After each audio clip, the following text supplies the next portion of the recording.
Here's Victoria and Anthony with an AMI This Week shortcut. You know what I love most about summer, Anthony? What's that, Vicky? It's the perfect time to kick back and relax. Ah, that's right. And taking a break from the hustle and bustle of everyday life. What is your favorite way to relax? Definitely would involve water. I love being near a lake. There's just something so calming about it, enjoying the breeze. How about you? For me, I think it's spending time in Prince Edward County. I love it out there. Well, in this next segment, Ottawa's Shelby Travers checks out the latest trend in relaxation. Sensory deprivation has taken over as a huge pop culture craze. So, of course, I have to check it out. That's why I'm heading to ISO Spa to try it out for myself and to see if it has the same benefits for people in the blind and low vision community. Inside, I meet one of the spa owners, Jason Grant. So ISO Spa is a flotation center. Effectively, we have 4 float rooms, and each room has a pod. Each pod has 1,000 liters of water and 1,200 pounds of Epsom salt dissolved in every pod, and so that's why people float on the water, and that's why we call it a float spa. All right, we're in the float room. Can you tell me kind of what's going on here? Absolutely, Shelby. So I'll show you everything you need to know about the pod, okay, before you get floating.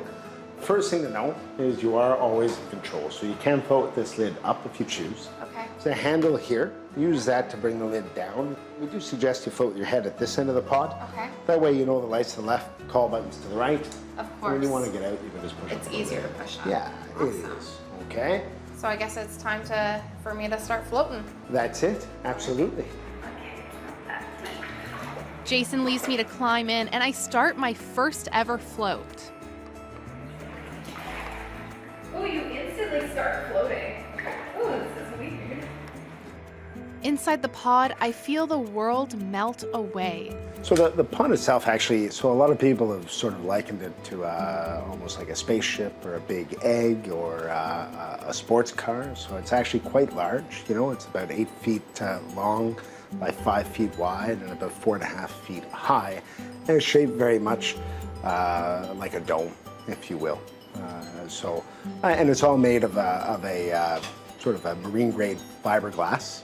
Jason describes the sensation, or lack of. When somebody's in the pod, because the buoyancy is so high, you really are just floating on the top of this water. And because of that, it reduces or almost eliminates the pressure of gravity.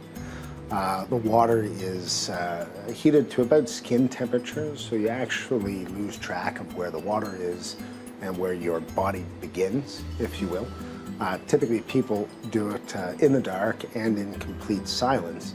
So when you're in there, not only are you not feeling anything, you don't hear anything, you don't see anything. So it is completely sensory deprivation is what they call it. I'm loving this, and the float craze must have some health benefits. It does help the circulatory system, it helps muscle recovery. The fact that there's 1,200 pounds of Epsom salt in there, Epsom salt helps with inflammation, reduces swelling, and then just that pure silence, you know what, will help people, anybody, whether you're visually impaired or not, just eliminating a lot of that background noise that we have in our everyday lives will certainly help. Alas, all good things must come to an end. That float was amazing. Yes, I do have salt everywhere on me right now, but it was an amazing experience. Not only do you get out of your mind, but you get out of your body. And so I think anyone with any sort of visual impairment can do this and experience it the same. I'm pretty sure I'm gonna be back. I am so jealous. Let's go right now and try a float. Well, we do have a show to finish, but I'm with you. I would love to try a float spa as well. And thanks to the current resurgence in popularity, you can find a float spa in almost all major cities across Canada. And it's great to hear that there are benefits for anyone who hops into a tank.